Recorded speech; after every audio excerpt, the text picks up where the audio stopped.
या जगाला शांतीचा आणि क्रांतीचा हे दोन्ही संदेश एकाच वेळी देणारा जगातला पहिला क्रांतिकारी सर्वोत्तम भूमिपुत्र तथागत गौतम बुद्ध, लाख कोशिशों के बाद भी जिसकी मिटती नहीं है हस्ती, ज्याला या देशामध्ये मारून टाकल्या गेलं, ज्याला या देशामध्ये हजारो वर्ष ज्याची ओळख पुसण्याचा प्रयत्न केला आपण तरी देखील ती ओळख पुसल्या गेली नाही, असा तुमामा शेतकऱ्यांचा कष्टकऱ्यांचा राजा महात्मा बळीराजा,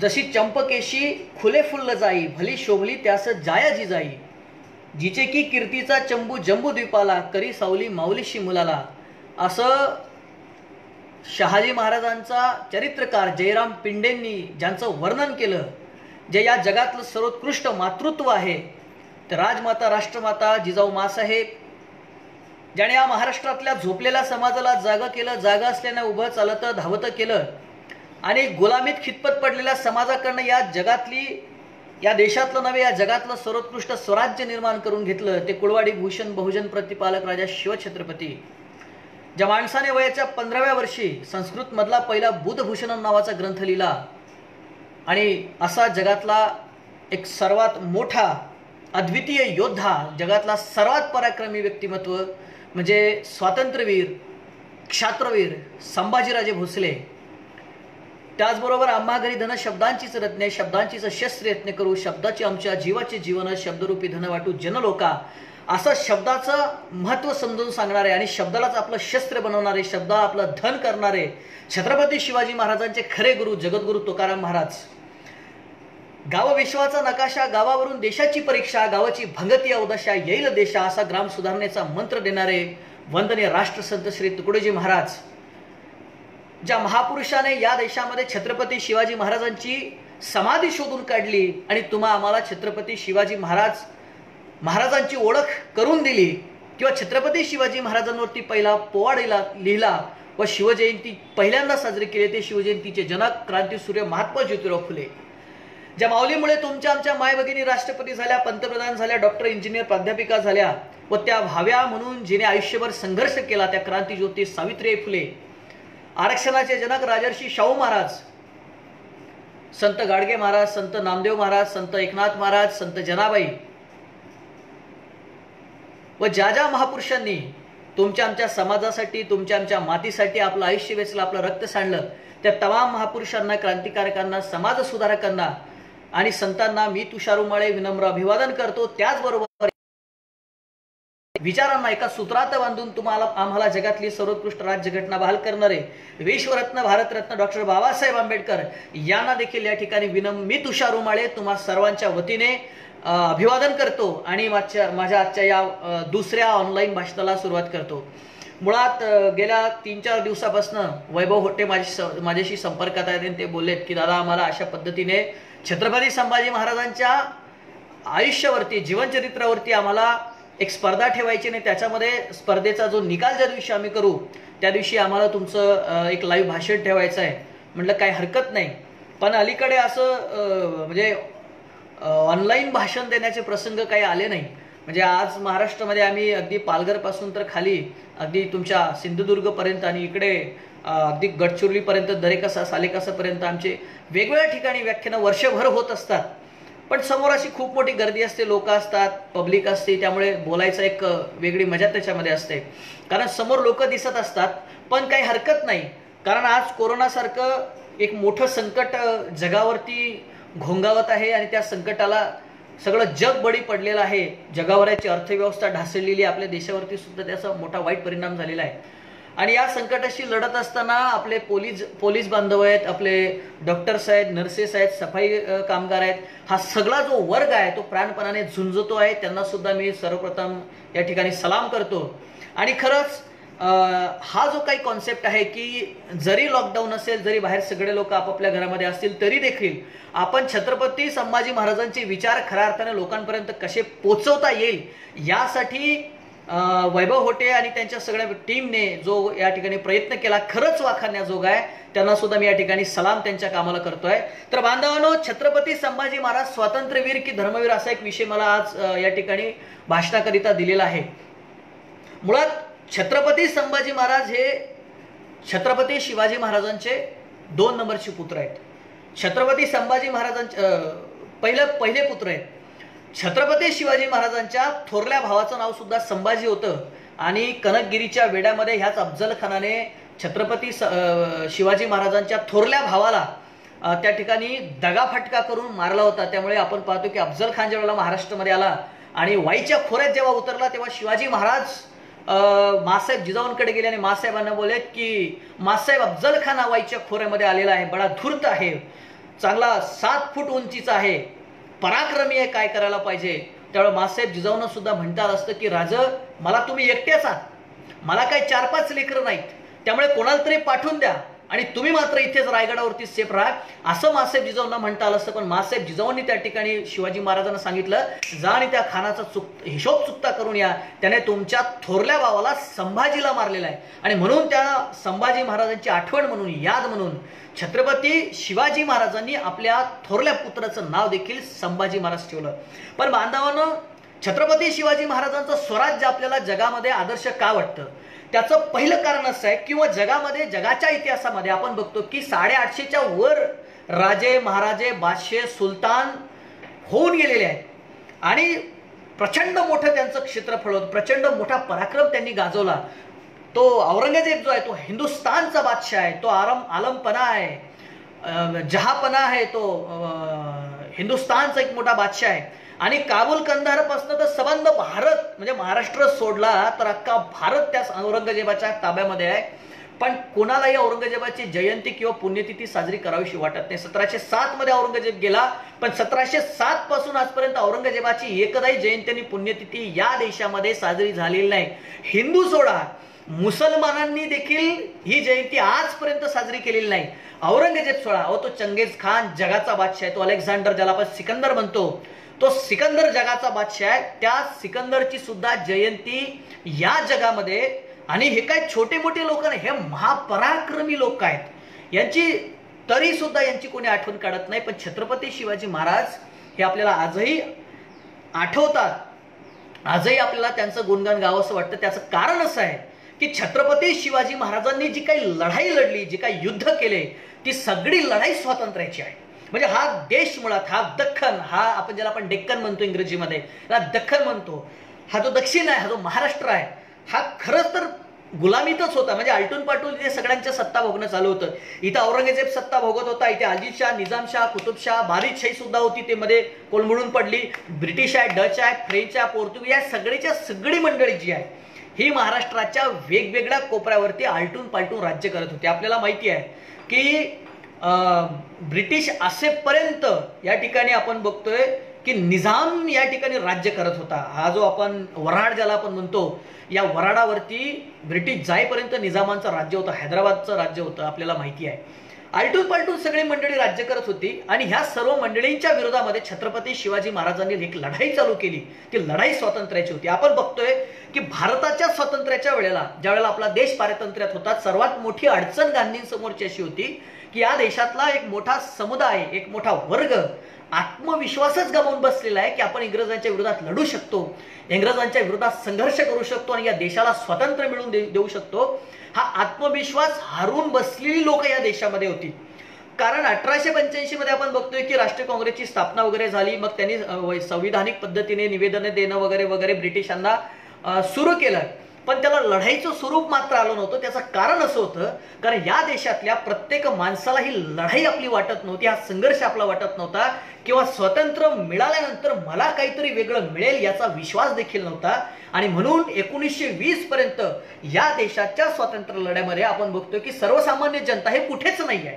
पण 1920 मध्ये जेव्हा गांधींचा उदय होतो, जेव्हा गांधी एंट्री मारतात, त्यानंतर या देशातल्या तळागाळातला शेतकरी, कष्टकरी, मजूर, आदिवासी, दलित सगळा समाज गांधींच्या पाठीमागे एकवटतो आहे आणि त्याला आत्मविश्वास वाटतोय की गांधी नावाचा एक माणूस आहे, गांधी नावाचं एक नेतृत्व आहे जे आपल्याला स्वातंत्र्य मिळवून देतं किंवा स्वातंत्र्य मिळाल्यानंतर त्या स्वातंत्र्याची फळं आम्हाला चाखायला मिळू शकतात. हा आत्मविश्वास इथल्या लोकांना वाटला आणि म्हणून या देशातली जनता पहिल्यांदा 1857ला या देशामध्ये पहिली लढाई लढल्या गेली.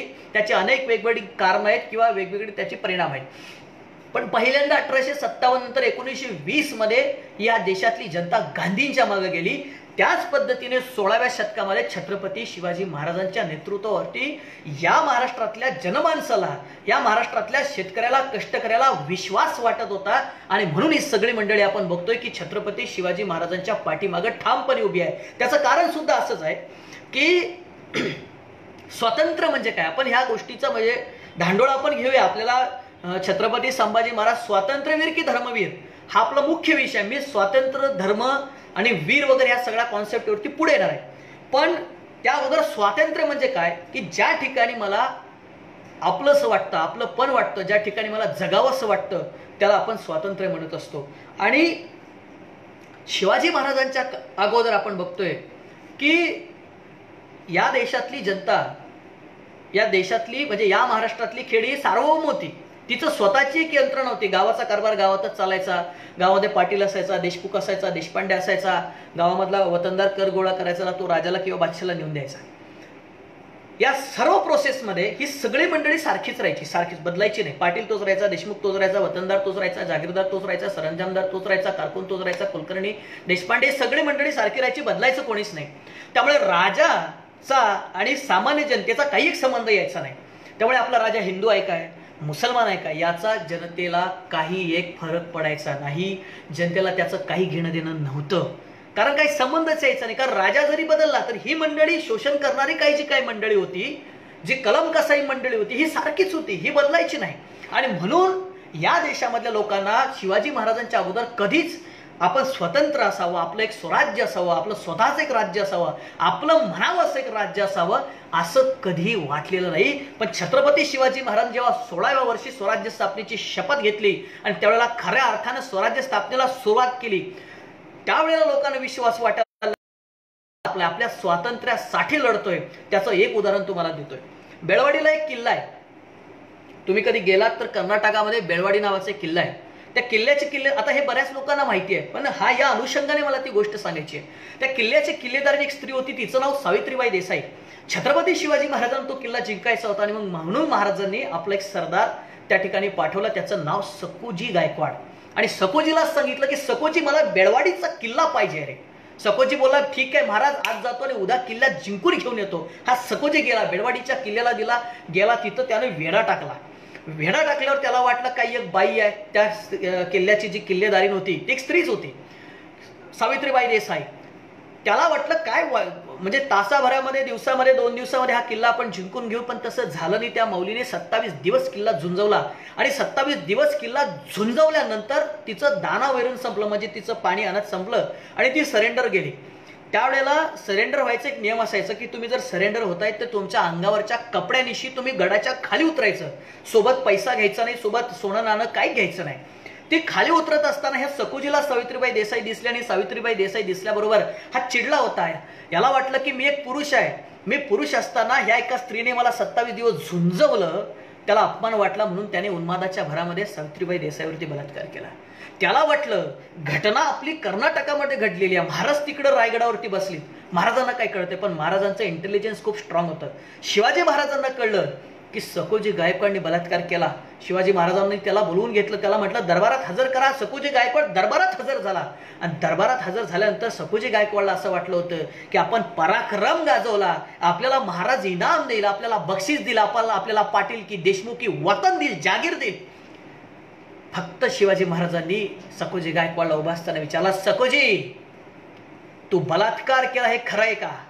सकोजी मोठ्या अभिमानाने बोलला, वय महाराज खरंय। शिवाजी महाराज बोलले, अरे तुला माहिती नाही का आपला दंडक स्वराज्याचा दंडक काय की परस्त्री माते समान, मग ती कुठली असोत, कुठल्या जातीची, धर्माची, दुश्मनाची, वैऱ्याची, कोणाची असोत, ती माते समान आहे। सकोजी गायकवाड महाराजांना बोला, महाराज हे समजे बरोबर, पर ती गनिमाची होती, ती दुश्मनाची होती, ती दुश्मनाची स्त्री होती, तिच्या किल्ल्याला मी येडा दिला होता, तिने मला 27 दिवस झुंजवलं। महाराज बोललेत याचे डोळे काढा आणि खरोखर सकोजी गायकवाडचे डोळे काढले गेले आणि घटना इतिहासातली मित्रांनो क्रांतिकारी घटना आहे। ह्या घटनेकडे आपण एवढीशा गोष्टीतनं बघू शकत नाही। आज आपल्याकडे एका मुलीला ऍसिड टाकून मागे जाळलं, मारलं, आमच्या माऊलीला, आमच्या बहिणीला, तिला त्याच्यानंतर त्या जे काय आरोपी होते, हैदराबादची घटना, त्या पोलिसांनी शूटआउट केलं त्या काळामध्ये छत्रपती शिवाजी महाराजांनी या सखुजी गायकवाडचे डोळे काढायला लावलेत. आज सखुजी गायकवाड कोण आहे? छत्रपती शिवाजी महाराजांचा सख्खा मेव्हणा आहे. छत्रपती शिवाजी महाराजांची बहीण सकवारबाई गायकवाडचा भाऊ आहे. म्हणजे छत्रपती शिवाजी महाराज आपल्या पत्नीच्या भावाला सुद्धा सोडत नाही. आणि काय दाखवून देतात? छत्रपती शिवाजी महाराज दाखवून देतात की माझ्या स्वराज्यामध्ये परस्त्री जरी असेल तर तिचाही तेवढा सन्मान केला जाईल. हा जो काही मेसेज होता, हा मेसेज संपूर्ण स्वराज्यामध्ये पसरतोय. आणि मग छत्रपती शिवाजी महाराजांच्या पाठीमागे लोक लढायला मरायला तयार होतात, आपण बघतोय. आणि मग ती जी स्वातंत्र्याची जी काही लढाई आहे, जी ठिणगी आहे, ती तिथेच पेटली जाते. आणि मग महाराजांच्या मागे आपण म्हणतो ना, हम चलते गए और कारवा बनता गया. महाराजांच्या मागे मरायला माणसं तयार आहेत. आता मला संभाजी महाराजांवरती बोलायचं आहे, पण बेसिक म्हणून मी शिवाजी महाराज घेतोय, पण म्हणून त्यामुळे एवढं डिटेलमध्ये जाणार नाही. पण मरायला माणसं तयार आहेत. आता याची अनेक उदाहरणं आपल्याला शिवाकाशीचं उदाहरण या ठिकाणी माहिती आहेत. पण असं करत असताना माझा प्रश्न तुम्हाला आहे, जेवढे श्रोते इथे बघत आहे, काय हो, छत्रपती शिवाजी महाराजांची लढाई धर्मासाठी होती का? आज छत्रपती शिवाजी महाराजांना धर्माच्या चौकटीत बांधण्याचा एक अघोरी प्रयत्न या देशामध्ये चालू आहे. की छत्रपती शिवाजी महाराजांनी काय केलं? हिंदूंचं रक्षण केलं.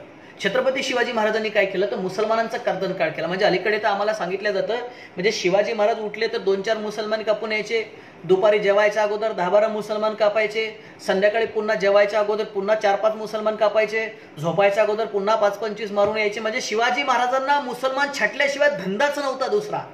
म्हणजे शिवाजी महाराजांनी 50 वर्षाच्या आयुष्यामध्ये 1630 ते 1680 फक्त मुसलमान मारलीत असं नाही मित्रांनो. छत्रपती शिवाजी महाराज, छत्रपती संभाजी महाराजांचा लढा हा धार्मिक स्वातंत्र्याचा कधीच नव्हता, तो राजकीय स्वातंत्र्याचाच होता. आणि जर ही लोक तुम्हाला सांगतात की छत्रपती शिवाजी महाराजांनी हिंदूंचं स्वराज्य निर्माण केलं, छत्रपती शिवाजी महाराजांनी हिंदुत्वासाठी लढले, छत्रपती शिवाजी महाराजांनी हिंदू धर्माची रक्षा केली, तर मी तुम्हाला एक उदाहरण देतो. छत्रपती शिवाजी महाराजांना आयुष्यात एकदा शिकस्त करावं लागली, ज्या वेळेला महाराजा जयसिंग महाराष्ट्रामध्ये आला. हा महाराजा जयसिंग राजपूत राजा आहेत, औरंगजेबाचा सरदार आहे. आणि औरंगजेबाकडनं म्हणजे एका मुस्लिम राजाकडनं तो महाराष्ट्रामध्ये येतोय आणि छत्रपती शिवाजी महाराजांच्या विरोधामध्ये तो संघर्ष करतोय, लढतोय, तो झुंजतोय. महाराजांना त्या ठिकाणी शिकस्त खावं लागली आणि तह करावा लागला, जो पुरंदरचा तह म्हणून इतिहासामध्ये प्रसिद्ध आहे. आणि शिवाजी महाराजांना आपले 23 किल्ले मिर्झा राजा जयसिंग थ्रू औरंगजेबाला द्यावे लागलीत. आता प्रश्न असा आहे की या लढाईमध्ये औरंगजेबाच्या बाजूने कोण लढतोय? तर औरंगजेबाच्या बाजूने लढतोय महाराजा जयसिंग. छत्रपती शिवाजी महाराजांच्या सोबत कोण आहेत? तर अनेक मुसलमानांची नावं आपल्याला, नूर खान बेग सापडतो, इब्राहिम खान गार्दी सापडतो, आपल्याला बरीच नावं सापडतात. म्हणजे रुस्तमे जमाने आपल्याला अफजल खान ज्यावेळेला आला तेव्हा वाघनख वगैरे दिली, हा सगळा इतिहास आपल्याला सर्वांना माहिती, त्याच्यात नवीन काही नाही आहे. मग मुसलमान असलेला औरंगजेबाच्या बाजूने एक हिंदू राजपूत राजा सरदार म्हणून शिवाजी महाराजांच्या विरोधात झुंजतो. आणि मग जरी धर्माची लढाई आहे, मग इथं महाराजा जयसिंग कसा काय आला? शिवाजी महाराजांच्या विरोधात कसा काय लढला जर ही धर्माची लढाई आहे? कारण औरंगजेब महाराष्ट्रामध्ये आला, तुम्हाला माहिती आहे. 1680ला शिवाजी महाराजांचं निधन झालं, 1689ला संभाजी महाराज गेले, आणि 89 आणि 80ला शिवाजी महाराज गेल्या गेल्या संभाजी महाराज औरंगजेब महाराष्ट्रामध्ये आला. आणि औरंगजेबाने आल्या आल्या काय केलं? औरंगजेबाने महाराष्ट्रामध्ये आल्या आल्या पहिल्यांदा इथल्या मुस्लिम सत्ता गिळलेल्या आहेत. त्याने पहिल्यांदा आदिलशाही गिळली, मग निजामशाही गिळली, गिळून टाकली. मुसलमानांच्या शाया खतम करून टाकल्या औरंगजेबाने.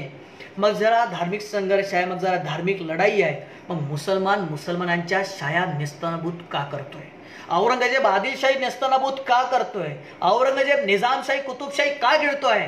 त्याचं कारण असं आहे, हा राजकीय संघर्ष आहे. छत्रपती संभाजी महाराजांनी जो काही लढा केला, जो काही संघर्ष केला, तो राजकीय संघर्ष आहे बांधवांनो. त्याचं कारण असं आहे, राजाचा धर्म असू शकत नाही. तुम्ही कल्पना करा,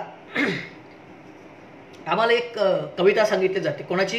कवी कलाशाची. आपला कवी शिवाजी महाराजांच्या दरबारामध्ये होता, तो त्याची कविता अलीकडे खूप लोक भाषणात वापरतात की काशी की कला जाती मथुराभाई मशीद होती, अगर शिवराय न होते तो सबकी सुन्नत होती. आता याला जरा उलगडलं तर मजा बघा.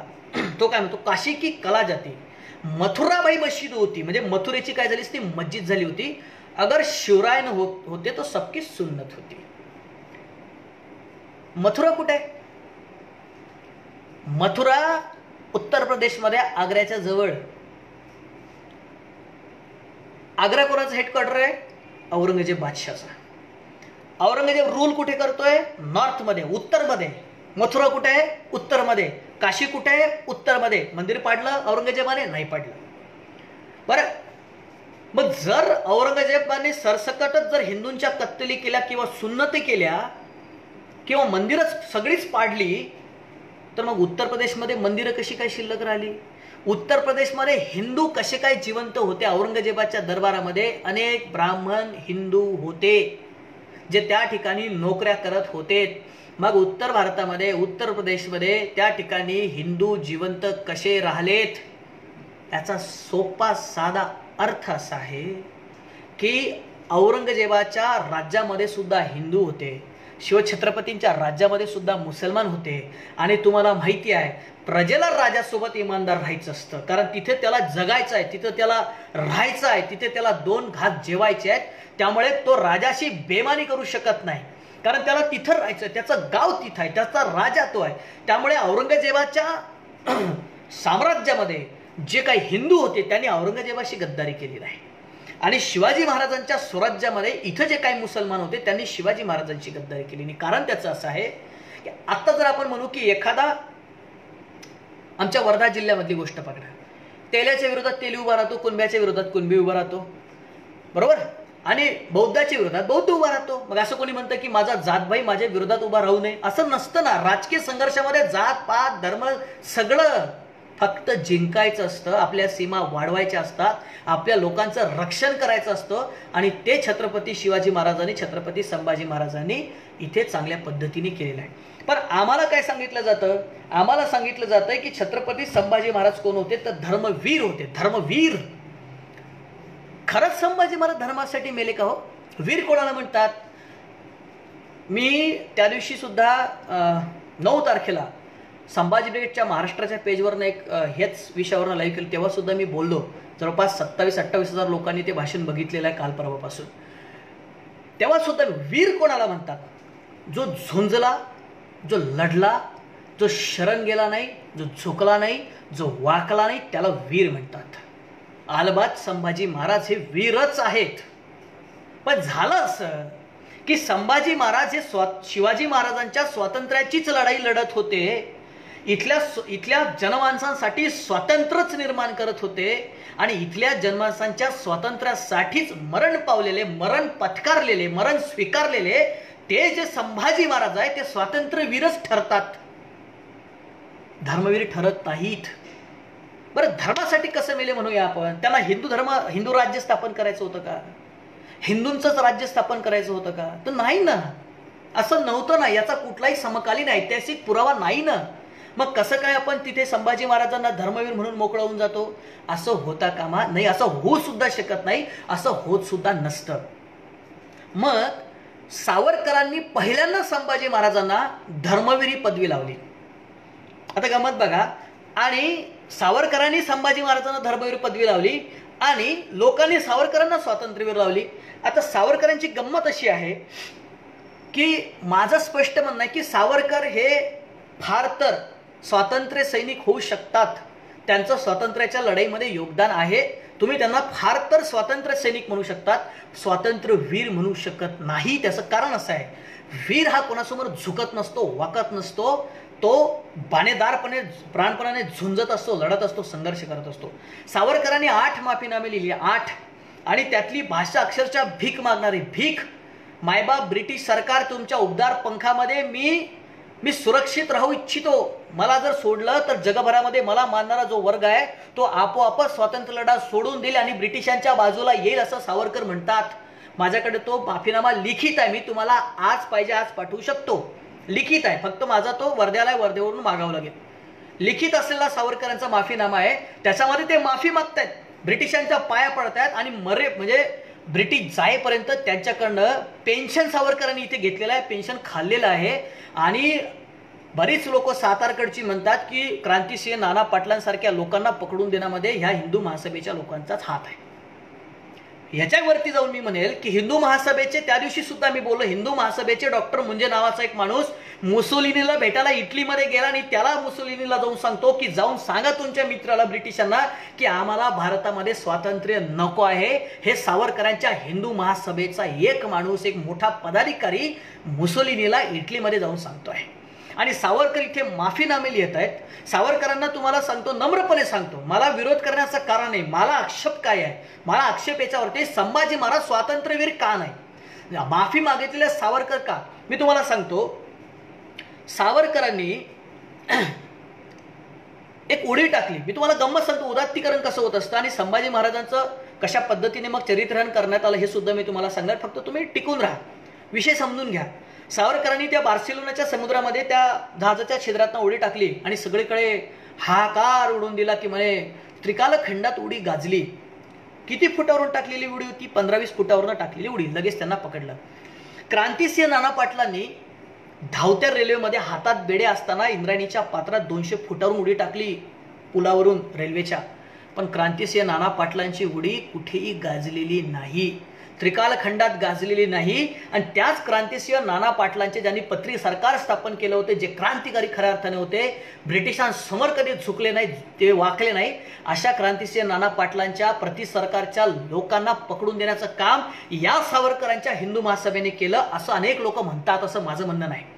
मग ज्यांनी इथल्या लोकांशी गद्दारी केली, बेईमानी केली, अहो 1937 मध्ये सावरकर मुक्त झालेत ना स्थानबद्धतेतनं. तुम्ही काय खोटाला इतिहास सांगताय महाराष्ट्राला आणि देशाला? 1937 मध्ये सावरकरांना सर्व बंधनातनं मुक्त केल्या ब्रिटिशांनी. त्यानंतर पुढची 10 वर्ष सावरकर स्वातंत्र्य लढ्यामध्ये कुठेही नाहीत, कुठल्याही आंदोलनामध्ये नाही, कुठल्याही मोर्चामध्ये नाही, 1942च्या लढ्यामध्ये नाही, कुठेही दिसत नाही. शांतपणे आपल्या घरी आराम करत होते आणि ब्रिटिशांचं पेन्शन घेत होते. मग सावरकर स्वातंत्र्यवीर का, असं माझं म्हणणं आहे.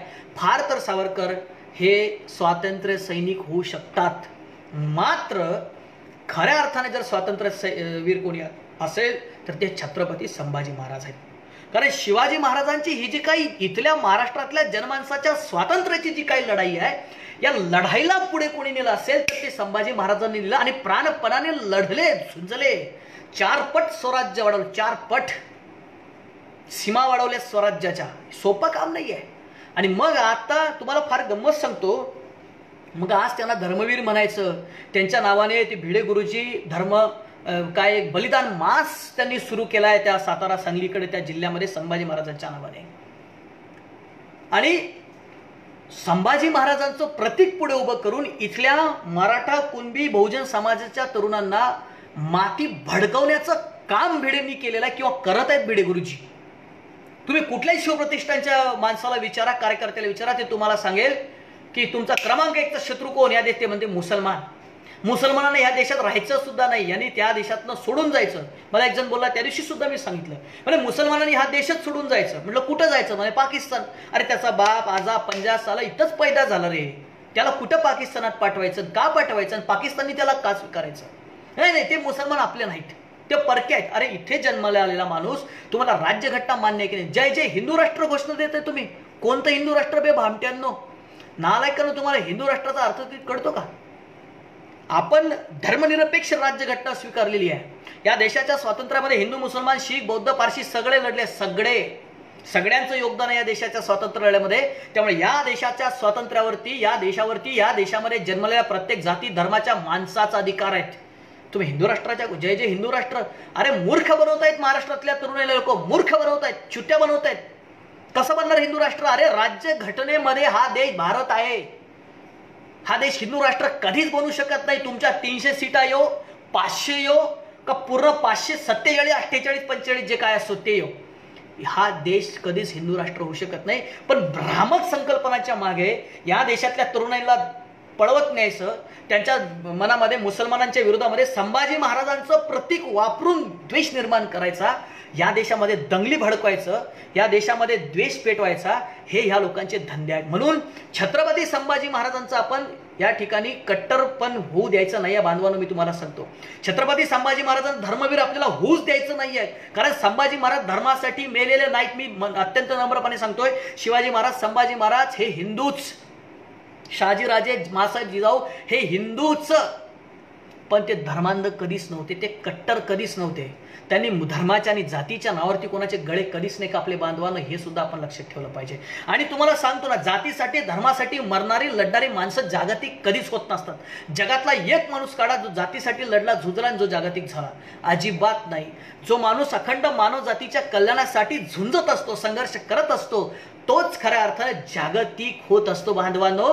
आणि छत्रपती शिवाजी महाराज, छत्रपती संभाजी महाराज जागतिक आहे. आताही तुम्ही Guinness book of world record गुगलला टाका, तुम्हाला छत्रपती संभाजी महाराजांच्या नावाचे रेकॉर्ड सापडतील की जगात 140 लढाया लढलेला माणूस, एकदाही न झुकलेला, न हारलेला, एकदाही न तह केलेला माणूस, योद्धा ह्या जगामध्ये छत्रपती संभाजी महाराज आहे. अरे संभाजी महाराजांना 16 भाषा यायच्या, 16 भाषा यायच्या. मी ह्या मूळ विषयावर येणारच आहेत पुढे, पण तत्पूर्वी आपण जे बोलत होतो की संभाजी महाराज हे स्वातंत्र्यवीरच होते, धर्मवीर नव्हते. मग एकीकडे आता गंमत बघा, थोडं तुम्ही टिकून राहायला पाहिजे. संभाजी महाराजांना आता धर्मवीर करायचं, ठीक, काय करायचं, धर्मवीर. कशासाठी मिळे, धर्मासाठी. म्हणजे साध्या भाषेत त्यांचं हिंदुत्वीकरण करायचं, मुसलमानांच्या विरोधात इथल्या तरुणांना माथी भडकवण्यासाठी त्यांना वापरायचं.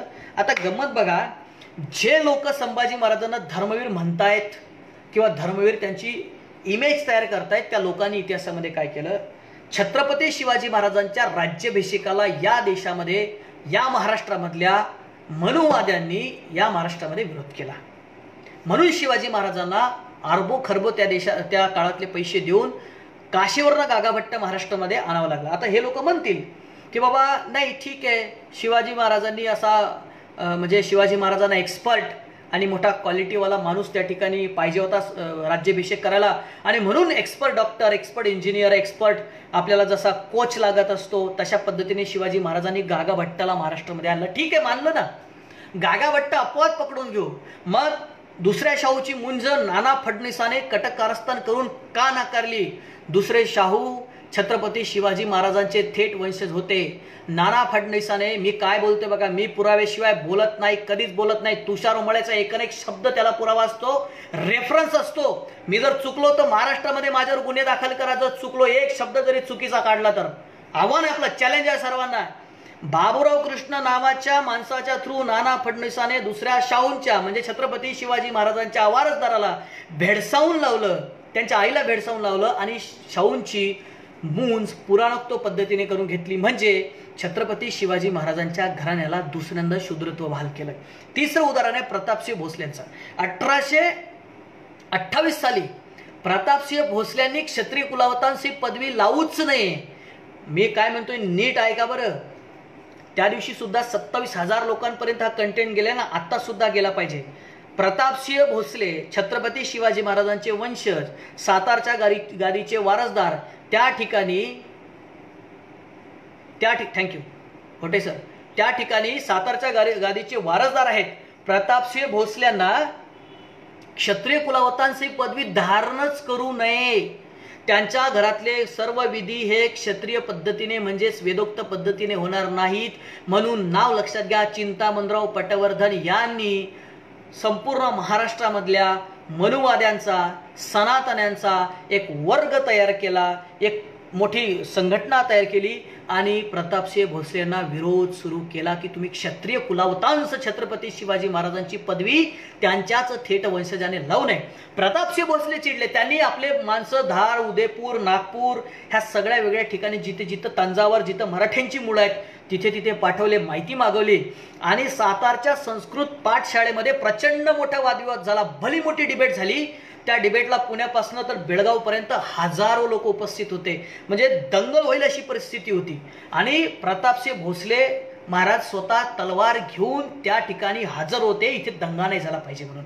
आणि मग दोन्ही बाजूंनी बाजू आपापल्या मांडल्या गेल्या. मराठ्यांची बाजू मांडली आमच्या यांनी, बरं, यांची म्हणजे सनातन्यांची बाजू मांडली गजेंद्र गडकरांनी, आणि मराठ्यांची बाजू मांडली, मी तुम्हाला 1 मिनिट सांगतो, विठ्ठल सखाराम यांनी मराठ्यांची बाजू मांडली आणि ह्या सनातन्यांची, जातीवाद्यांची, धर्मांधांची, मनुवाद्यांची बाजू मांडली ती राघवाचार्य गजेंद्र गडकर यांनी. आणि त्या वादविवादामध्ये मराठ्यांचा विजय झाला, छत्रपती शिवाजी महाराजांच्या वारसदाराचा विजय झाला. आणि त्याच्यामध्ये या गोष्टीवरती शिक्कामोर्तब झालं की भोसले हे क्षत्रिय आहेत. माने, भोसलेच नव्हे, माने आहे, मोहिते आहेत, मी सगळे नावच ती यादीच काढून आणली त्याच्यामध्ये. ही सगळीच्या सगळे म्हणजे याच्यामध्ये त्या दिवशी सुसांगले मोहिते आहेत, महाडिक आहेत, माने, गुजर, गाडगे, शिर्के, अहिरराव, पालकर, जाधव, खानविलकर, हे सगळीच्या सगळी जे घराणी आहेत ही महाराष्ट्रातली क्षत्रिय आहेत.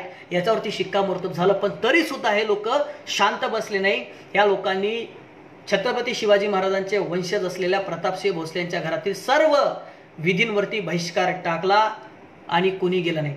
तिथून 3 वर्षांनी 1831 साली ब्रिटिश गव्हर्नर माल्कम आमच्या देशामध्ये आला. तेव्हा सगळेच्या सगळे त्याच्याकडे गेले आणि बोलले की या प्रतापसिंह भोसलेला पदच्युत करा. यांनी आमच्या धर्मामध्ये यांनी धुडगूस घातलेला आहे, यांनी आमचा धर्म झुकवलेला आहे, आमच्या धर्मशास्त्राच्या विरोधात हा वागलेला हा शूद्र आहे आणि शूद्र असताना सुद्धा याला राज्याभिषेक करायचा आहे, याला गादीवरून बाजूला करा.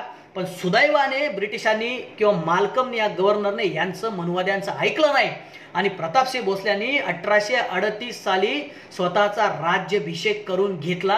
हे इतिहासातलं दुसरं उदाहरण आहे छत्रपतीच्या घराण्याला शूद्र सांगण्याचं. मी तुम्हाला दुसरं उदाहरण देतो, तिसरं उदाहरण देतो. वेदोक्त प्रकरण संबंध महाराष्ट्राला माहिती आहे. शाहू महाराज कार्तिक महिन्यामध्ये कोल्हापूरच्या पंचगंगा नदीच्या काठावरती स्नान करत होते. त्यावेळी त्यांच्यासमोर त्यांचा सहकारी, म्हणजे सहकारी म्हटल्यापेक्षा राजपुरोहित, ज्याला सालाना 20,000 तनखा द्यायचे शाहू महाराज, तेव्हा हा नारायण भट राजाराम शास्त्री सोबत होते. तेव्हा राजाराम शास्त्रींच्या लक्षात आलं की हा नारायण भट जो आहे हा पुराणोक्त मंत्र म्हणतोय आणि विना अंघोळीचा आलेला आहे. मग त्यांनी शाहू महाराजांना सांगितलं. शाहू महाराजांनी नारायण भट्टाला विचारलं, नारायण भट राजाराम शास्त्री सांगतात ते बरोबर आहे का? तू बिना अंघोळीचा आला का आणि तू पुराणोक्त मंत्र म्हणतोय का? राजाराम नारायण भट बोलला, हो महाराज, मी आंघोळही करून आलेलो नाही आणि मी मंत्र पुराणोक्त म्हणतोय. तेव्हा शाहू महाराज म्हणतात, तू पुराणोक्त मंत्र का म्हणतोय? त्यावेळेला नारायण भट म्हणतो, महाराज तुम्ही शूद्र आहात. महाराजांच्या पायाखालची जमीन सरकलेल्या मित्रांनो की मी राजा आहे, मी छत्रपती आहे. माझ्यासारख्या छत्रपतीला जर हे लोक ही वागणूक देतात, मला तोंडावर शूद्र म्हणायला घाबरत नाहीत, हे लोक सर्वसामान्य जनतेशी कसे वागत असतील, किती छळ करत असतील. आणि मग शाहू महाराजांचं मस्तक सरकलं. शाहू महाराज म्हणतात, मग आम्ही जे क्षत्रिय कुलावतांश जी काय पदवी धारण करतो या पदवीचं काय? त्यावेळेला नारायण भट म्हणतो, जोपर्यंत सर्व शक्तिमान ब्राह्मण तुम्हाला क्षत्रियत्व देत नाही तोपर्यंत तुम्ही महाराज शूद्रच आहात. हे या ठिकाणी शाहू महाराजांना सांगितल्यानंतर शाहू महाराजांच्या असं लक्षात येतं, नाही हे कुठेतरी बदललं पाहिजे. ह्या लोकांची मस्ती, ह्या लोकांची दादागिरी मोडून काढली पाहिजे. आणि म्हणून आपण बघतोय की शाहू महाराजांनी छात्र जगद्गुरू नावाचं पदच कोल्हापूरमध्ये निर्माण केलेलं आपल्याला इतिहासामध्ये सापडतं. आणि म्हणून मग आपण पाहतोय की शाहू महाराज मरण पावल्यानंतर पुण्यामधल्या सदाशिव पेठमध्ये जाहीर साखर वाटपाचा कार्यक्रम झाला. कोणत्या खुशीमध्ये साखर वाटली तुम्ही मनुवाद्यांनो? सांगा जरा महाराष्ट्राला, सांगा जरा देशाला की शाहू महाराजांसारखा माणूस ज्याने आमच्यासारख्या ओबीसी बहुजनांना, ओबीसी SC ST ना, या देशातल्या बहुजनांना इथं आरक्षण दिलं, आरक्षणाची मुहूर्तमेढ रोवली, या देशामध्ये पहिल्यांदा मोफत व सक्तीचा शिक्षणाचा कायदा केला नव्हे. या देशामध्ये किंवा करवीर संस्थानामध्ये 1894 ज्यावेळेला शाहू महाराज राज्यारोहण झालं त्यावेळेला त्या ठिकाणी ब्राह्मणेतर 4-5 लोक होती. 70-75 पैकी 66-67 मंडळी हे फक्त आणि फक्त एकाच समाजाची होती, उच्चवर्णीय ब्राह्मण होती. आणि मग शाहू महाराज जेव्हा मरण पावतात 1922 साली, त्यावेळेला मेजॉरिटी इथला मराठा, इथला कुणबी, इथला तेली, इतका माळी, इथला मुसलमान, इथला पारशी, इतका धनगर आहेत, इथला पारधी आहेत, इथला दलित आहे, इथला आदिवासी आहेत. ह्या सर्व समाजाचे प्रतिनिधी शाहू महाराजांनी करवीर संस्थामध्ये आणले. कशा आणले? शाळा काढल्या, शाळांचं जाळं विणलं, हॉस्टेलचं जाळं विणलं. मराठा समाज वसतिगृह वेगळं, कुणबी समाज वसतिगृह वेगळं, तेली समाज वसतिगृह वेगळं, माळी समाज वसतिगृह वेगळं, धनगर समाज, मातंग समाज, महार समाज, सगळ्या समाजाचे वसतिगृह शाहू महाराजांनी तयार केले. आणि महाराष्ट्रामध्ये पहिल्यांदा शिक्षणाची गंगा लोकांच्या दारापर्यंत नेली. मोफत सक्तीचा शिक्षणाचा कायदा केला. आणि म्हणून शाहू महाराज मरण पावल्यानंतर साखर वाटपाचा कार्यक्रम करतात. तुम्ही हराम्यांनो, तुम्ही नालायकी करता इतिहासामध्ये.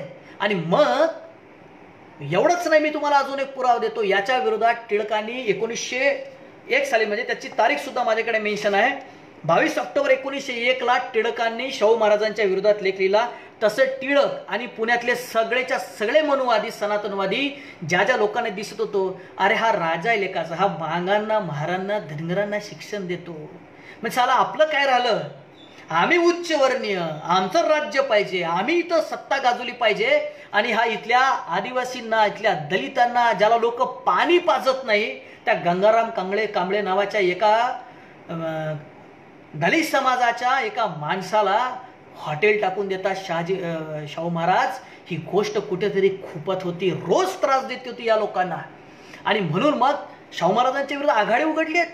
बॉम्ब टाकायचा प्रयत्न झाला त्यांच्या मुलीच्या लग्नामध्ये, शाहू महाराजांना मारायचा प्रयत्न महाराष्ट्रामध्ये झाले. एवढंच नाही तर शाहू महाराजांचे एक सहकारी श्री तोफखाने यांना हिंदू महासभेचा एक माणूस बोलला की जर शाहू महाराजांनी हे उद्योग सुरू केले नाही, उद्योग म्हणजे कोणते, बहुजनांना शिक्षण द्यायचे, शिक्षण संस्था काढायचे, वसतिगृह काढायचे, उद्योग बंद केले नाही तर शाहू महाराजांचा या ठिकाणी आम्ही रँड केल्याशिवाय राहणार नाही. म्हणजे शाहू महाराजांना गोळ्या घातल्याशिवाय नाही. ओपन धमकी आहे शाहू महाराजांना, ओपन. पण शाहू महाराज झुकले नाही. मग शाहू महाराजांच्या विरोधात टिळक लेख लिहितात. हा लेख जरूर वाचा, सबंध महाराष्ट्राने वाचावा आणि सबंध महाराष्ट्राच्या शेवटच्या माणसापर्यंत जावा. काय लिहितात टिळक म्हणतात, 22 ऑक्टोबर 1901 ला केसरी मधला लेख आहे. मराठे क्षत्रिय होते, त्यांची धार्मिक कार्य वेदोक्त पद्धतीनेच केली पाहिजेत, परंतु क्षत्रिय जातच नामशेष झाल्यामुळे तो प्रश्नच येत नाही. हिंदू धर्माचे रक्षण शिवाजी महाराजांनी केले म्हणून त्यावेळी गरज असल्यामुळे त्यावेळी ब्राह्मण समाजाने शिवछत्रपतींना क्षत्रिय म्हणून धर्मामध्ये असणारे सर्व अधिकार दिले, उलट काकणभर जास्त दिले. शिवरायांच्या वारसदारांनी असा कोणता मोठा पराक्रम गाजवला ज्यासाठी त्यांना मोठेपण द्यावे किंवा शिवराय इतकेच अधिकार द्यावे. हा टिळकांचा लेख आहे. आणि टिळकांनी दुसरा लेख पुन्हा 19 ऑक्टोबर 1901 ला लिहिलेला आहे. तो लेख कधीतरी वाचून दाखवेल. टिळक काय म्हणतात की छत्रपती शिवाजी महाराजांना क्षत्रियत्व आम्ही दिलं, म्हणजे ते नव्हते, आम्ही दिलं का तर हिंदू धर्माची रक्षा करत होते. पण शाहूंनी असा कोणता मोठा पराक्रम गाजवावा ज्यासाठी आम्ही त्यांना क्षत्रियत्व द्यावं. पण हे सांगताना टिळक हे सांगायला विसरतात की टिळक तुम्ही कोणता पराक्रम गाजवला ज्यासाठी तुम्हाला लोकमान्य म्हणावं. तुम्ही तर आता जाऊ द्या, टिळकांचा विषय वेगळा आहे ना, आता इथं बोलत नाही, नंतर तो विषय जेव्हा केवळ त्या विषयावरती बोलेल. पण मानसिकता कशी आहे, मानसिकता अशी आहे म्हणजे एकीकडे छत्रपती शिवाजी महाराजांपासून तर थेट राजर्षी शाहू महाराजांपर्यंत सर्वांना शूद्र लेखायचे, हे शूद्र आहेत आणि शूद्राला राजा व्हायचा अधिकार नाही. कॉमन सेन्स आहे नसे. मनुस्मृती काय सांगतं की या देशामध्ये राजा होण्याचा अधिकार कोणाला आहे, राजा होण्याचा अधिकार फक्त क्षत्रियाला आहे, वैश्य आणि शूद्राला नाही. मग एकदा का हे प्रूफ झालं की परशुरामाने 21 वेळा पृथ्वी निक्षत्रिय केली म्हणजे भारतामध्ये कोणी क्षत्रिय नाही. आणि मग जर कोणी क्षत्रिय नाही तर राजा व्हायचा अधिकार बाय डिफॉल्ट आमचा आहे. आणि मग आपण बघतोय की परशुरामाने पृथ्वी निक्षत्रिय केल्याच्या भाकड कथा आम्हाला सांगितल्या जातात, कारण या देशामध्ये कोणी क्षत्रियच राहू नये अशी एक आवई यांनी उठवली. का? कारण क्षत्रिय वरचढ व्हायला लागले. कारण क्षत्रिय आपण पाहतोय की संभाजी महाराजांनी संस्कृतमध्ये बुधभूषण नावाचा ग्रंथ लिहिला. गागा भट्टाला याचा भ्रम होता की ह्या देशातला सर्वात मोठा संस्कृतचा पंडित मी आहे. संभाजी महाराजांनी ज्यावेळेला संस्कृतचं ज्ञान संभाजी महाराजांचं पुढे आलं, ज्यावेळेला संभाजी महाराजांनी बुधभूषण नावाचा ग्रंथ वयाच्या 15व्या वर्षी लिहिला ग्रंथ आहे, 15व्या वर्षी बुधभूषण नावाचा ग्रंथ लिहिला. जेव्हा ध्यान संस्कृतचं बघितलं तेव्हा गागा भट्टाने संभाजी महाराजांना एक ग्रंथ समन्वय नावाचा लिहून अर्पण केलेला आहे. हे संभाजी महाराज आहे. म्हणजे संस्कृत शिकण्याचा एकतर या देशातल्या ब्राह्मणांना अधिकार नाही, तो संभाजी महाराजांनी घेतला. संभाजी महाराज संस्कृत शिकले, संभाजी महाराजांनी ग्रंथ लिहिला आणि मग संभाजी महाराज काय करतात, धर्मामध्ये लुडबुड करणारे ठरतात. आणि मग एकीकडे सर्वांना काय करायचं तर मग छत्रपतींच्या घराण्याला मराठ्यांना क्षत्रिय शूद्रत्व बहाल करायचं, त्यांचं शूद्रत्व घोषित करायचं येन प्रकारे. आणि मग आत्ता ज्यावेळेला शिवाजी महाराज संभाजी महाराजांना लोकमान्यता मिळते म्हटल्यानंतर आता म्हणायचं की संभाजी महाराज धर्मवीर होते. भिडे गुरुजी नम्रपणे सांगतो, हे तुमची नालायकी आहे, हा तुमचा खोटारडेपणा आहे, हा तुमचा दांभिकपणा आहे. तुम्ही महाराष्ट्रातल्या तरुणाईला चुत्या बनवतात, तुम्ही महाराष्ट्रातल्या तरुणाईची भिडे गुरुजी दिशा भटकवत आहात. माझा तुम्हाला प्रश्न आहे, या महाराष्ट्रामध्ये छत्रपती संभाजी महाराजांना 350 वर्ष बदनाम केलं. बदनाम करणारे लोक कोण आहेत तर भिडे गुरुजी, तुम्ही ज्या RSSचे स्वयंसेवक होतात त्या RSSच्या विचारधारेला मानणारे किंवा मनूला मानणारे, कारण भिडे गुरुजी तुम्ही तर म्हटलंच आहे ना की मनू हा तुकाराम महाराजांपेक्षा एक पाऊल पुढे होता, ज्ञानेश्वर महाराजांपेक्षा एक पाऊल पुढे होता. मनू ज्या मनूने या देशामध्ये घाण, अक्षरशः घाण केलेली आहे, धर्मामध्ये हौदौस घातलेला ह्या हिंदू धर्माचा सत्यानाश ज्या मनूने केला, ज्या मनुस्मृतीने केला, ती मनुस्मृती करणारा मनू हा यांच्यासाठी श्रेष्ठ ठरतो. आता जोडे कोणाला मारायचे? मनूला मारायचे की मनूला मोठ्या म्हणणाऱ्यांना मारायचे? कोणाला मारायचे जोडे? कोणाला मारायचे? बोला. महाराष्ट्राने आता या गोष्टी समजलं पाहिजे. हे मनूचं उदात्तीकरण करतात आणि मग या बेडे गुरुजींची जी काही विचारधारा आहे, ज्या विचारधारेला म्हणजे RSSच्या विचारधारेला पोहोचवण्यासाठी त्यांनी जे शिवाजी महाराजांचं नाव वापरून संघटना काढली, त्या RSSच्या विचारधारेचे म्हणजे ब्राह्मण्यवादी विचारधारेचे हे जी काही मंडळी आहे, मी ब्राह्मण नाही म्हणतो, मी ब्राह्मण्यवादी म्हणतो मित्रांनो. ब्राह्मण आणि ब्राह्मण्यवादामध्ये काही खूप मोठा फरक आहे. ब्राह्मण्यवादी हा कुठलाही जातीचा असू शकतो, समजलात का? ब्राह्मण्यवादी म्हणजे काय हे पण समजून घेतलं पाहिजे, म्हणजे मला विश्लेषण करायला बरं जाईल. ब्राह्मण्यवादी म्हणजे जो जन्मतः स्वतःला श्रेष्ठ समजतो, जो म्हणतो मी या जातीत जन्मलो म्हणजे मीच श्रेष्ठ आहे, बाकीचे सर्व शूद्र आहेत, बाकीचे सर्व कनिष्ठ आहेत, यांना कुठला अधिकार, असा जो जो मानतो त्याला मी ब्राह्मण्यवादी समजतो. आणि ही जी मानसिकता आहे, या मानसिकतेच्या लोकांनी संभाजी महाराजांना 350 वर्ष बदनाम केलं मित्रांनो. म्हणजे मल्हार रामराव चिटणीसापासून चालू होतं. इथेच नाही, संभाजी महाराजांना विषप्रयोग करणारे, त्यानंतर त्या अकबराला माहिती देणारे, त्याला महाराष्ट्रात बोलवणारे जेवढे मंत्री आहेत, त्या मंत्र्यापासून तर संभाजी महाराजांच्या मृत्यूनंतर 1689 पासून 123 वर्षांनी मल्हार रामराव चिटणीसांनी लिहिलेली पहिली बखर, त्या बखरीपासून तर आत्ताच्या या राम गणेश गडकऱ्यापर्यंत सर्वच्या सर्व लोक, मी काय म्हणतोय, सर्वच्या सर्व लोक हे कोण आहेत? मुसलमान नाही आहे गुरुजी किंवा गुरुजीला मानणारा जो वर्ग आहे. अरे मूर्खांनो, याच्यामध्ये कोणी मुसलमान नाही आहे. ज्या मुसलमानांना टार्गेट केलं जातं, ज्या मुसलमानांना शत्रूमधून आरोपीच्या पिंजऱ्यात उभं केलं जातं, ज्या मुसलमानांना आज आरोपी बनवलं जातंय, तो मुसलमान कोणी शिवाजी संभाजी महाराजांच्या विरोधात त्याने काही लिहिलेलं नाही. तुम्ही काढा नव, थोरातांची कमळा, मोहित्यांची मंजुळा, गोदावरी, तुळसाई सगळी पात्र आहेत. नाटकं, चित्रपट, कथा, कादंबऱ्या, सगळ्याच्या सगळं. याच्यामध्ये मराठा नाही, याच्यामध्ये दलित नाही, याच्यामध्ये मुसलमान नाही, याच्यामध्ये माळी नाही, याच्यामध्ये पारशी नाही, याच्यामध्ये बौद्ध नाही, कोणीच नाही याच्यामध्ये.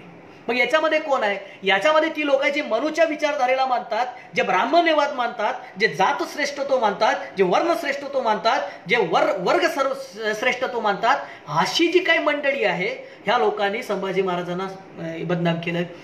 गोळवलकर गुरुजींनी संभाजी महाराजांना बदनाम केलं, सावरकरांनी संभाजी महाराजांना बदनाम केलं. सावरकर, गोळवलकर, औंधकर, कानिटकर, किती नावं सांगू तुम्हाला इतिहासातली, किती.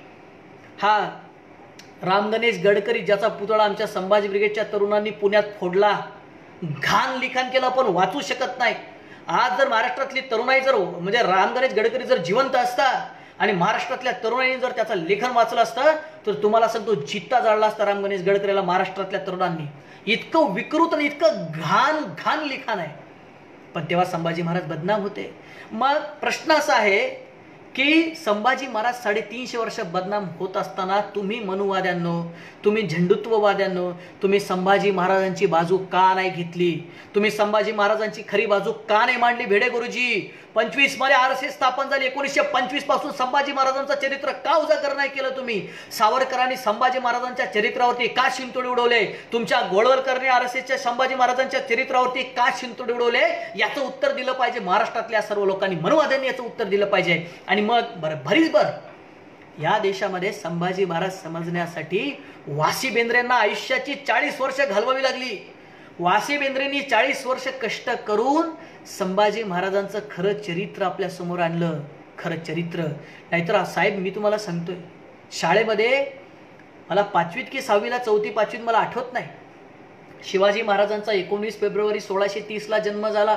त्यांच्या आईचं नाव जिजाबाई होतं, त्यांच्या वडिलांचं नाव शहाजीराजे होतं. त्यांनी 16व्या वर्षी काय केलं तर स्वराज्य स्थापनेची शपथ घेतली. त्यांनी अफजलखानाचा कोतळा बाहेर काढला, शाहिस्तेखानाची बोटं कापली, आग्र्यावरनं सुटका झाली. 3 एप्रिल 1680 शिवाजी महाराजांचं निधन झालं. मात्र त्यांच्या मृत्यूनंतर त्यांचा मुलगा संभाजी हा बदफैली निघाला, दारुड्या निघाला, व्यसनी निघाला. हे लिखाण होतं. आणि मला तुम्हाला खरं सांगतो, मला लहानपणापासून हा प्रश्न इतका छळायचा की शिवाजी महाराजांनी स्वराज्य उभं केलं, शिवाजी महाराज इतके पराक्रमी होते, शिवाजी महाराज इतके विद्वान होते, मग शिवाजी महाराजांच्या पोटी नालायक पुत्र का जन्मला? म्हणजे शिवाजी महाराजांचं हे अपयश नाही का? शिवाजी महाराजांनी स्वराज्य जरी उभं केलं असेल तरी शिवाजी महाराज साध्या आपल्या एका पोराला घडवू शकले नाही. सतत छळायचं मला साहेब, सतत छळायचं, कारण माहीत नव्हतं. म्हणजे वासी बेंद्रेंनी केव्हा केलं साहेब संशोधन, पुस्तकात केव्हा होतं. एवढे वर्ष महाराष्ट्रातल्या पाठ्यपुस्तकात मंडळावरती बसलेले भिडे गुरुजींच्या मानसिकतेचे जे काही मनुवादी ब्राह्मण्यवादी आहेत, तुम्ही साले झोपले होतात काय रे? वासी बेंद्रे गेल्यानंतर आत्तापर्यंत संभाजी महाराजांच्या विरोधामध्ये विकृत लेखन होतं, विकृत आत्तापर्यंत होतं, 10 वर्षापूर्वी सुद्धा होतं. काय करत होतात रे तुम्ही महाराष्ट्रामध्ये? काय केलं तुम्ही? तुम्हाला कधी नाही वाटलं बोलावं असं? बरं, वासी बेंद्रेंनी संशोधन केल्यानंतरही तुम्ही लेखन नाही केलं त्याच्यावरती. त्याला इतिहासाला समोर रेटण्यासाठी मराठा सेवा संघ संभाजी ब्रिगेडला पुढे यावं लागलं साहेब. मराठा सेवा संघाच्या 2 पिढ्या, संभाजी ब्रिगेडच्या 2 पिढ्या या महाराष्ट्रामध्ये खपाव्या लागल्या. तेव्हा घराघरापर्यंत संभाजी महाराजांचं खरं चरित्र पोचलं. नाहीतर तर सांगितलंच होतं आम्हाला, बदफैली, व्यसनी, दारुड्या, रंडीबाज, आम्हाला सांगितलंच होतं ना. आमच्या लोकांनी खरंच मानलं होतं महाराष्ट्रातल्या. आम्हाला इथं 2 पिढ्या आमच्या घरात कराव्या लागल्या. त्यावेळेला संभाजी महाराज या महाराष्ट्राला समजले. मग आता संभाजी महाराजांना लोकमान्यता मिळालेली आहे. त्या काळामध्ये संभाजी महाराजांना बदनाम केलं गेलं. तुमच्याच विचारधारेची माणसं होती, तुमच्याच लोकांनी बदनाम केलं. तेव्हा तुम्हाला कधी वाटलं नाही की संभाजी महाराजांचं चरित्र समोर आणावं, तेव्हा तुम्हाला वाटलं नाही की याच्या विरोधात बोलावं, तेव्हा काही केलं नाही. पण आता मात्र काय केलं, लोकमान्यता पावल्यानंतर धर्मवीर संभाजीराजे, आणि मग सांगता देव, देश आणि धर्मासाठी मेलं पाहिजे. वाह वाह वाह, कशासाठी मेलं पाहिजे? देशासाठी तर मरूनच राहिले साहेब. आमच्या देशातले जवान रोज शहीद होतात सीमेवरती, लोक मरतायच आहे. त्याच्यासाठी तुमची गरज नाही रे झंडूतवाद्यांनो, तुमची गरज नाही, तुम्ही सांगायची गरज नाही त्याच्यासाठी. तुम्ही कोण सांगणार आहे? तुमचं कोण ऐकणार? बरं, तुम्ही देशासाठी कसे मरतात? मुसलमानांना शिव्या देऊन देशासाठी मरायचं असतं का? मग सैन्यामध्ये पण मुसलमान आहेत, पोलिसांमध्ये, पोलीस खात्यामध्ये मुसलमान आहेत, सिक्युरिटी करतायत अनेक मुसलमान. त्यांचं काय करणार तुम्ही? म्हणजे मुसलमानांना टार्गेट करायचं, मुसलमानांना आरोपीच्या पिंजऱ्यात उभं करायचं, आणि मग नेमकं अब्दुल कलामांना, डॉक्टर APJ अब्दुल कलामांना बाजूला काढणार. नाही, ते नव्हते, बाकीचे बदमाश.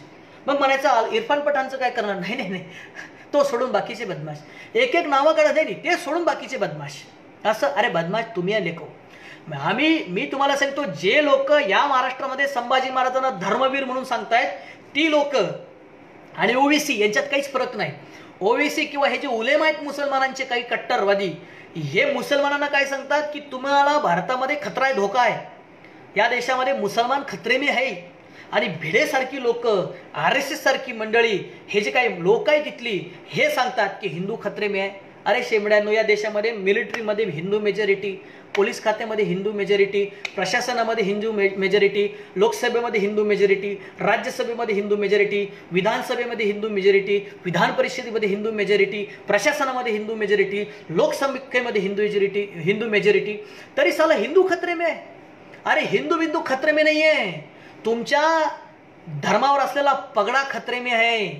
तुम्हाला धर्मावरती जे वर्चस्व पाहिजे ते खतरे में आहे, मंदिरावरती तुम्हाला जे वर्चस्व पाहिजे ते खतरे में आहे. या देशामध्ये हिंदू भी खतरे में नाही और मुसलमान भी खतरे में नाही. या देशामध्ये गुन्ह्या गोविंदाने अनेक वर्षापासून राहते होय लोक. मध्ये मध्ये काहीतरी संघर्ष झालाच ना साहेब, दंगली झाल्यात, भडकवणारे यांच्यातलेच भामटे बदमाश.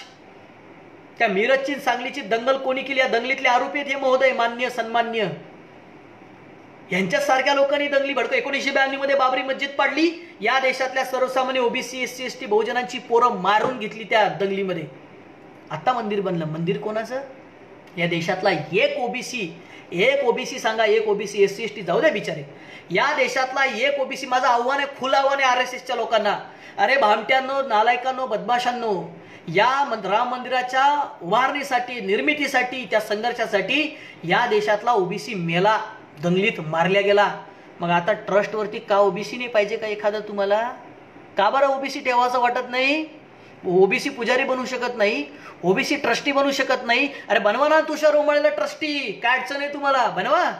तुम्ही ते करणार सुद्धा नाही, कारण तुम्हाला या देशातल्या लोकांना हेच कळत नाही आहे की यांना मंदिर का बनवायचं होतं. यांना मंदिर याच्यासाठी बनवायचं होतं कारण ह्या मंदिरामध्ये प्रभू रामाच्या नावाने हजारो कोटीची संपत्ती येणाऱ्या काळात जमा होणार आहे, आणि त्याच्यावरती हे असे बसणारे वरून आणि लोकांचं आर्थिक आणि मानसिक शोषण करणार आहेत. दुसरं काहीच करणार नाही लोक. आणि मग संभाजी महाराजांचा महाराष्ट्रात वापर करायचा. माझं तर खुलं चॅलेंज आहे. भिडे महोदय सन्माननीय भिडे गुरुजी, तुम्ही RSSच्या विचारधारेच्या, हे जगजाहीर आहे. तुम्ही मनूला मानता, हे जगजाहीर आहे. तुम्ही सावरकरांना मानता, एक जगजाहीर आहे.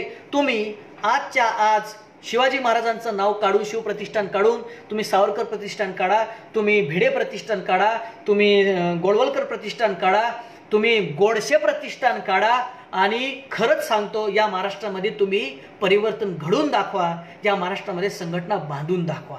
पण शिवाजी महाराजांच्या नावाला ग्रॅव्हिटी आहे ना, मग शिवाजी महाराजांचं नाव घ्यायचं. शिवप्रतिष्ठान, लोकांना वाटतं शिवाजी महाराजांची संघटना. अरे शिवाजी महाराजांनी सगळ्या जाती धर्माच्या लोकांना न्याय दिला भरट्यांनो.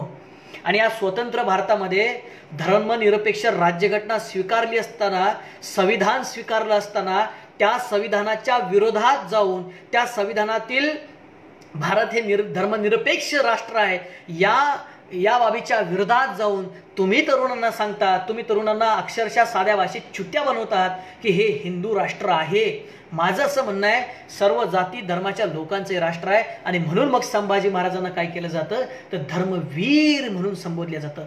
बाकीच्या गोष्टी सांगा ना. अहो संभाजी महाराजांना 16 भाषेत होत्या.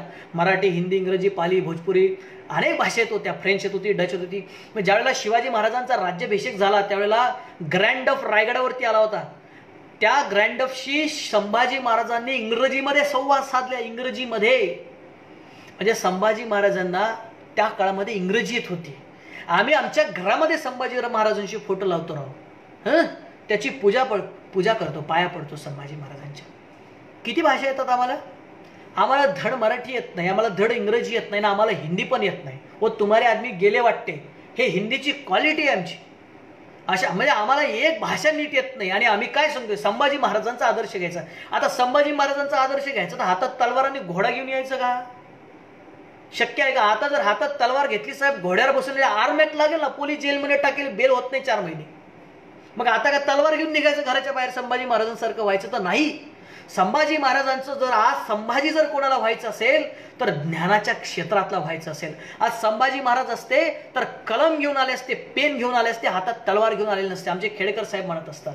आणि मग आम्ही सांगतो की मग आम्हाला घेण्यासारखं काय? मी तुम्हाला अनेकदा महाराष्ट्रभर व्याख्यानामध्ये सांगत असतो की आम्ही काय घ्यायचं. शिवाजी महाराज, संभाजी महाराज आम्हाला आदरणीय सन्माननीय काय, किंवा आजही आम्हाला त्यांची आठवण काय? त्याचं कारण असं आहे की जगाच्या इतिहासामध्ये जेवढे राजे महाराजे बादशाह सुलतान झाले, जवळपास लोक स्त्री लंपट होती. म्हणजे एकाच्या बायका 100 बायका ॲव्हरेज असायच्या. अफजल खान जेव्हा इकडं महाराष्ट्रात आला, 63 बायका बुडून मारून आला होता महाराष्ट्रामध्ये. म्हणजे अफजल खानाला 63 बायका होत्या. त्या काळामध्ये छत्रपती संभाजी महाराज आणि छत्रपती शिवाजी महाराज यांचं चारित्र्य निष्कलंक चारित्र्य आहे, डाग नाही. प्रबोधनकार ठाकरे एका ठिकाणी म्हटले की या देशामध्ये म्हणजे चंद्रावर डाग आहे, चंद्रावर, पण माझ्या राजावर डाग नाही आहे. एवढं निष्कलंक चरित्राचे दोन्हीच्या दोन्ही छत्रपती आपल्याला लाभले. आणि मग आपण जर आदर्श घ्यायचा असेल तर आम्ही आदर्श हा घेतला पाहिजे. संकटाच्या काळामध्ये कधी झुकायचं नाही, मान कधी झुकून द्यायची नाही. आपण उभं राहायचं, संकटाच्या विरोधात ठामपणे उभं राहायचं, बाणेदारपणे उभं राहायचं आणि त्या संकटाचा सामना करायचा. संभाजी महाराजांनी 140 लढाई लढल्या साहेब, 140. एकदाही लढले, हारले नाही आणि एकदा सुद्धा थ केलेलं नाही. हे संभाजी महाराजांचा पराक्रम आहे. ग्रंथसंपदा निर्माण केली, बुद्धभूषण लीला, 7 शतक लीला, नायिकाभेद लीला. बुद्धभूषण मध्ये संभाजी महाराजांनी बुद्धिमान माणसाचं लक्षणं सांगितलेली आहेत. बुद्धिमान माणूस हा व्यसन करत नसतो. आता बरीच लोक बिडी पिणारे ऑनलाईन असतील, म्हणजे लाईव्ह असतील, बिड्या सिगरेटी ओढणारे.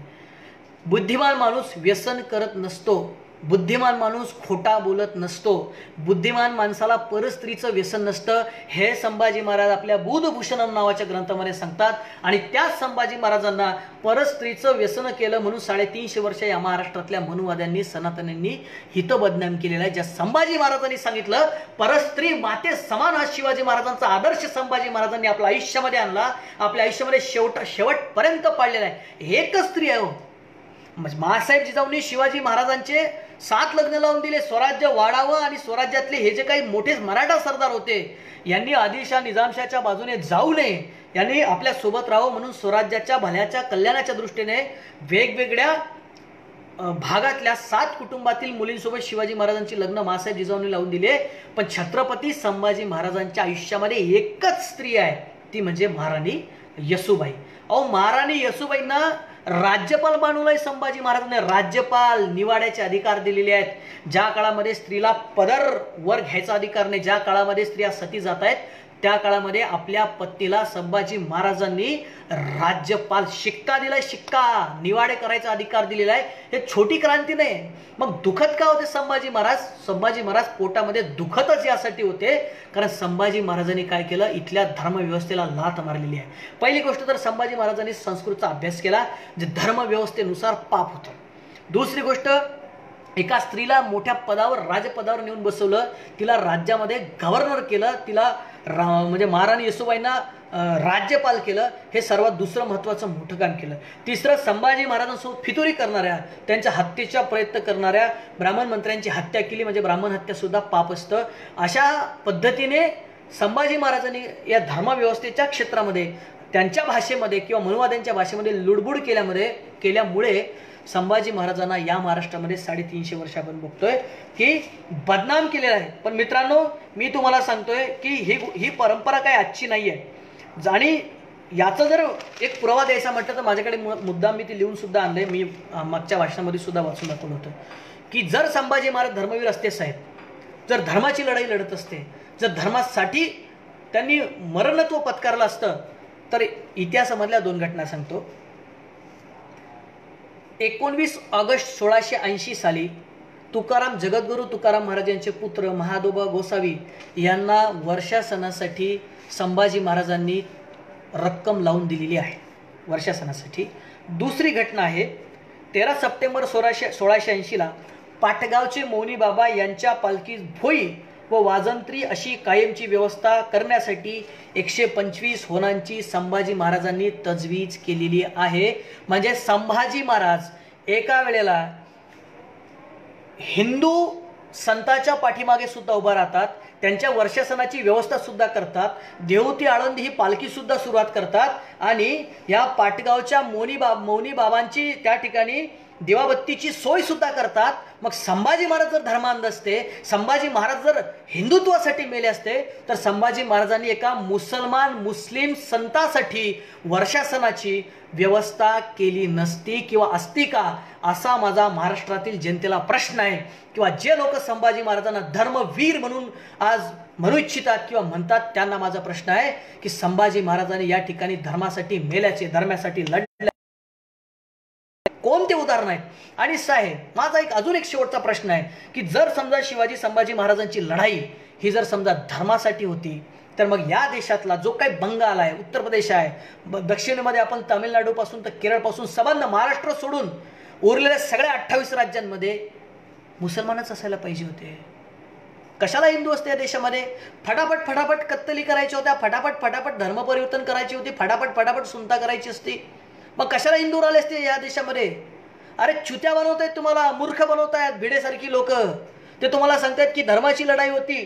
अरे मी पहिल्यांदाच तुम्हाला सिद्ध करून दाखवलं की धर्माची लढाई नाही, ही राजकीय स्वातंत्र्याची लढाई आहे.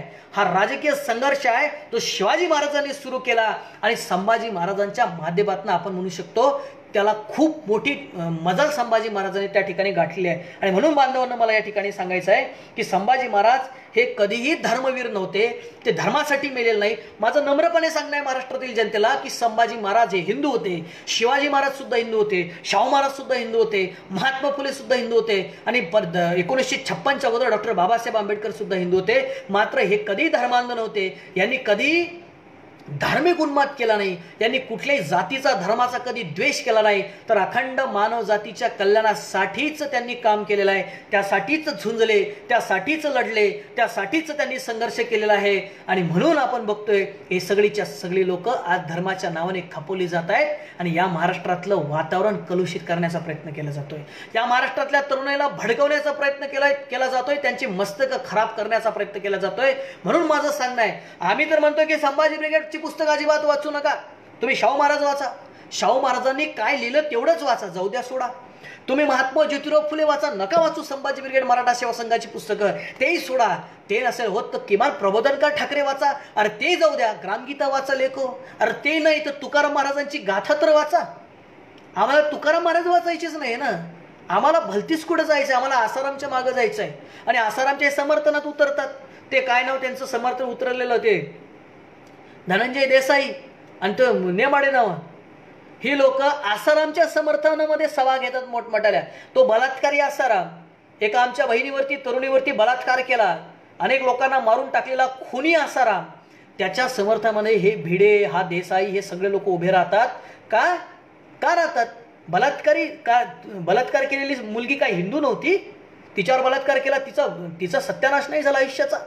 म्हणजे त्यांच्या बलात्काराच्या पाठीमागे उभं राहणारी ही लोक आज महाराष्ट्रातल्या तरुणाईला संभाजी महाराज सांगणार आणि ही म्हणणार की मनू पुढे होता, म्हणून या ठिकाणी तुकाराम महाराजांपेक्षा पुढे होतं. अरे आम्हाला तुकाराम महाराज वंदनीय, जगद्गुरू आहे आमच्यासाठी तुकाराम महाराज. म्हणून या महाराष्ट्रातल्या मराठा कुणबी बहुजनांना माझा हात जोडून विनंती आहे, काही नसल वाचणं होत तुकाराम महाराज तरी वाचा, राष्ट्रसंत तुकडोजी महाराज वाचा, गाडगे बाबा वाचा, महात्मा फुले वाचा, शाहू महाराज वाचा, प्रबोधनकार ठाकरे वाचा ना. तुम्ही वाचून समजून घ्या. तुषार उमाळे सांगतोय किंवा संभाजी ब्रिगेड सांगताय म्हणून मानू नका. खेडेकर साहेब वाचू नका मी म्हणतो, अजिबात वाचू नका. पण तुम्ही हे लोक तर आधी वाचा, ही लोक तर आधी समजून घ्या आणि मग ठरवा तुम्हाला या देशामध्ये, या महाराष्ट्रामध्ये नेमका संघर्ष काय, कशा पद्धतीने आमच्या तरुणांची माती भडकवली चालली, कशा पद्धतीने त्यांना धर्मांध केल्या चाललं आणि कशा पद्धतीने त्यांचा दंगलीत वापर करण्यासाठी ट्रेंड केल्या चाललीत, याचं तुम्हाला उदाहरण मिळेल. या ठिकाणी एवढंच बोलतो आणि आज या ठिकाणी आमचा वैभव होटे आणि त्याच्या टीमने मला या ठिकाणी आमंत्रित केलं, त्यासाठी त्यांचा सर्वांचा आभार व्यक्त करतो. भरपूर वेळ झाला म्हणून तुमची सर्वांची रजा घेतो. धन्यवाद. जय जिजाऊ, जय शिवराय, जय हिंद, जय भीम, जय हिंद, इन्कलाब जिंदाबाद.